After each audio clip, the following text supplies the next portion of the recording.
नेते मंडळीने बरेचसे काम आपले केलेले आहे. पक्ष महत्वाचा नाही, व्यक्ती महत्वाची नाही. जो ज्या पक्षात असेल, जी व्यक्ती असेल त्याने आतापर्यंत काम केलेले आहे.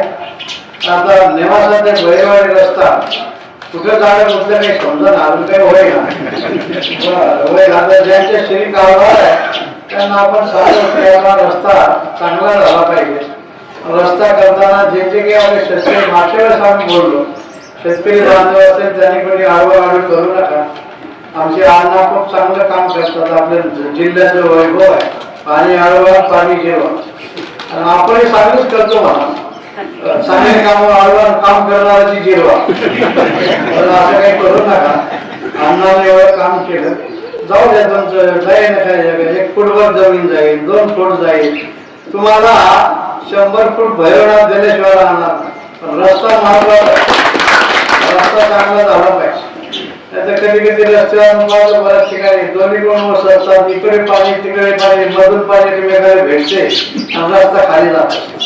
आणि मग ते नेते मंडळी तरी काय करते, रस्ता करणं जरी नेत्याचं काम असलं पण रस्ता टिकवणं हे आपल्या ग्रामस्थाचं शेजाऱ्याचं काम आहे. म्हणून नुसतं आपल्याला नेत्याला सांगायचे नाही, आपणही आपल्या कान उघडून भैरवनाथाचे हात ऐकून घ्या. आपला रस्ता चांगला झाला पाहिजे, मजबूत झाला पाहिजे. आता एवढी गर्दी होते, वाहन पण एक तर वाहनाची संख्या खूप झाली, पण रस्ता आपला जवळजवळ हा 2 पदरी तरी आपल्याला सध्या आवश्यकता आहे. तर आपल्या नेत्याकडे आपण आता आल्यानंतर थोडी प्रार्थना करा, एवढं कुठेतरी मंजूर करून घेतील. आणि ज्या ज्या काही स्थानिक अडचणी आहेत त्या आपण ग्रामस्थांनी सोडवायच्या. नाहीतर हे आपण आम्हाला सांगायला सगळे मानायचे कारण नाही.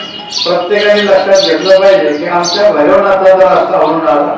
भैरवनाथाला काही दुसऱ्याचे काय न्यायचे नाही, तुम्हालाच न्यायचे. म्हणून तुम्हालाही काही अडचण होणार नाही, तुमच्या पाहुण्याला यायला काही अडचण होणार नाही. नाही तर माणसाला काय गर्दी होते. रविवारी आम्ही आलो, दर्शन झालं, फार टाइम लागला, पण तुमच्या गावाला रस्ता चांगला नाही. तेवढे माणसात तरी बोलू नका. आता तुम्हाला काय झालं, माणसात बोलले कुठेही बोलले, त्याने म्हटलं पाहिजे की रस्ता खूप चांगला आहे, या रस्त्याची गरज आहे. हा इकडे भाजपाला रस्ता जाणार आहे, त्याची आपल्याला गरज आहे. जेव्हा गर्दी होईल त्यावेळेस आपल्याला वन ट्रॅफिक करत आहे, हे अत्यंत गरजेचं आहे.